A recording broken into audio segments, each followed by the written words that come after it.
By phone, I reached Dean Sunder at the History Alive exhibition just as he was pitching the need for a new Stewie generator to his guest, the actor Ewan Coffey, the university's most famous former attendee. Everyone knew the story. As a junior, Ewan had packed a duffel bag and taken the train west to Portland, then a bus down the coast to Hollywood. The rest was movie history. The dean was not pleased to be interrupted.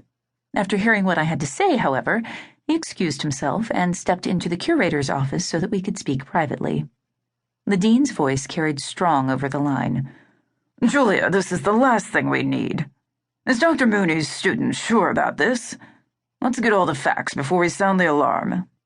He instructed me to keep him updated, and went back to wooing Ewan Coffey with the bagels, cream cheese, lox, and champagne I'd ordered for the occasion. I hung up the phone. Kamal had taken off the woolen hat and was twisting it in his hands, compacting the logo to read, "Pie is dessert." His breathing had calmed, but he still had a glassy-eyed look. I got up and went over to the cabinet nestled under the winter-frosted window of my office to fetch the cookie jar I kept there. My approach to any crisis, large or small, was this. A. Offer food, and B. Make a list of things that needed to be done. I handed Kamal a napkin with a couple of butter cookies, then sat back down across from him, leaving the cookie jar open on the desk. Kamal wrapped his gloveless and icy-looking fingers around one of the cookies and wordlessly took a bite. "I suppose you'll have to find another graduate advisor," I said. "I hear Dr. Little is taking on new students." I stopped to allow his coughing to subside. "Julia," he said reproachfully, sounding more like his normal self, "how can you be so efficient at a time like this?"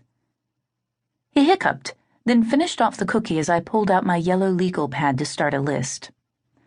"Tell me what happened. You went on a Stewie run with Dr. Mooney. What went wrong?" Something occurred to me. "And who else was with you?" He quickly polished off a second cookie. "No one."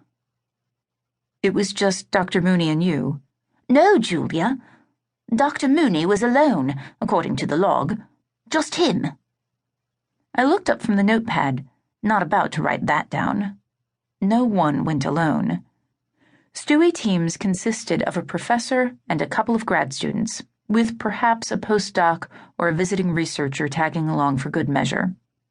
3 to 4 was the standard. "It's my fault, though I don't know why Dr. Mooney went on a run." I pushed the open cookie jar toward him. "You'd better start at the beginning." He reached into the jar. "It was my shift in the lab last night. I tried to switch with Abigail so I could get some last-minute studying done for space-time warping, theory and practice. The exam is at noon today. There's going to be a written section and a practical one. It's Dr. Little's class and his tests are always hard. I still had a couple of hours left to study. That's not important, is it? The point is, I tried to switch with Abigail, but she has 2 finals today. Jacob was swamped with projects, and I couldn't reach Sergei, so Dr. Mooney offered to take over for me. He does that for his students sometimes. I had no idea, Julia, that he would—" Kamal stopped as if he wasn't sure he should voice his thoughts and bit into another cookie. My pencil hovered above the blank page. "Kamal, are you saying that Dr. Mooney went on an unscheduled run last night and something went wrong?" Kamal leaned forward, planted his elbows on the desk, and waved the cookie in my direction. "Dr. Mooney logged in around midnight. He never logged out. The basket came back empty.